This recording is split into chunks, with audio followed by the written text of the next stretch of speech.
امام شافعي رحمه الله فرمایي وایي که غواړې چې د دنیا هغه نیکبخته انسان ته اوسي، خوشحاله انسان ته اوسي، نو د دې لپاره پکار ده چې دا 11 خبرې په پام کې ونیسي په خپله ژوند او زندګۍ کې. هغه کمې 10 خبرې دي، راځئ چې راوایې اخلو. اولنۍ خبره د امام شافعي رحمه الله دا ده چې ته خپله خوشحالي په شکر بدله کړه. یعنی د خوښۍ په ټیم کې چې پر تا الله پاک یو انعام وکړي او احسان الله در سره وکړي، خوشحالي در باندې راسي، شکر ایستل الله ته مه هېروه. کله چې خوشحالي در باندې راځي نو د الله شکر وباسه. شکر د نعمتونو د زیاتوالي سبب دی، د الله د رضا سبب دی، د ثواب د ګټلو سبب دی. یو شاکر انسان الله رب العزت ته تر هغه خوښ شي کوم انسان چې ورځ په عبادت پروژه او شپه ویښه په عبادت تېروي، تر هغو شاکر انسان الله ته محبوب او خوښ. دوم کار امام شافعي رحمه الله فرمایي دا وکړه چې غم په صبر باندې بدل کړه. په سختۍ او غم کې بې صبري مه کوه. یو طرف ته غم د انسان خرابوي، دا صبر دا د ستونزو حلم دی. صبر د الله د رضا سبب هم دی، صبر د ثواب سبب هم دی. هغه هم خو هم پریشاني راغلی ده په دا دنیا کې، ټول عمر خوشحالي نه وي، خامخا انسان له پریشاني هم راځي، د مال په څیر، د قریب د وفات په څیر، د خپل ځان د مریضۍ په څیر، په رقم شکلو باندې. وایي د ایمان 2 وزره دی، یوې شکر دی، بلې صبر دی. نو دا حالات په هر انسان راتلی شي. نو د صبر په وخت کې، د تکلیف په وخت کې، د مصیبت او د پریشانی په وخت کې صبر کول پکار دي. یو خو هغه تکلیف راغلی، که په تکلیف باندې صبر ونسی، هغه اجر چې د انسان ضایع سي، هغه در د تکلیف لا لوی مصیبت دی د انسان لپاره. په دې کې خو ته الله دومره اجر درکوي چې بې حسابه اجر، انما یوفى الصابرون اجرهم بغیر حساب. انسان څنګه دغه څه بې نصیب او بې برخې پاتې سي. دریم کار امام شافعي رحمه الله فرمایي دا وکړه چې خپله چوپتیا په فکر بدله کړه. کله چې خاموش یې د الله رب العزت په قدرت او د الله رب العزت په کائناتو کې، د الله رب العزت د قدرت په نشانو کې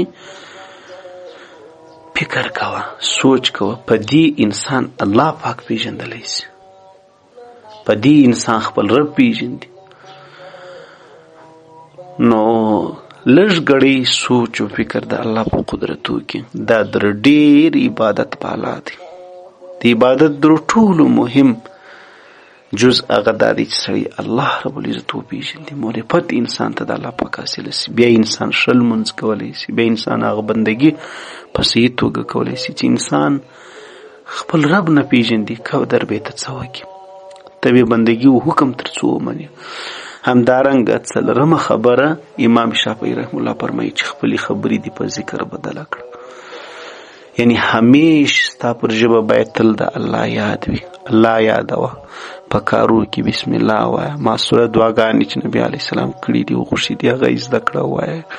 او دارنګه همیش ذکر، استغفار، کلمه طیبه، لا اله محمد رسول الله، درود شریف، اذکار کوه، الله یادوه. ستا خبرې باید هغه د الله ذکر کې، خبرې دې په ذکر بدلې کړه. که ته نیکبختي غواړې، که ته سعادت غواړې، که ته د دنیا او د آخرت خوشحالي او کامیابي غواړې. پنځم امام شافعي رحم الله فرمایي ژوند په عبادت او د الله په طاعت بدل کړه. څنګه؟ خپل ټول کارونه د الله د رضا لپاره سرته رسوه، تر څو ستا ټول ژوند عبادت وګرځېږي. شپږم د مرغۍ په څیر ووسېږه. مرغۍ پر الله باندې ډېر لوی توکل لري. مرغۍ سهار دا په تشه خېټه راوځي او ماښام په مړه ګېډه باندې خپل کور ته ورستنېږي. هغه د سبا په غمجنې نن ورځې نه وي.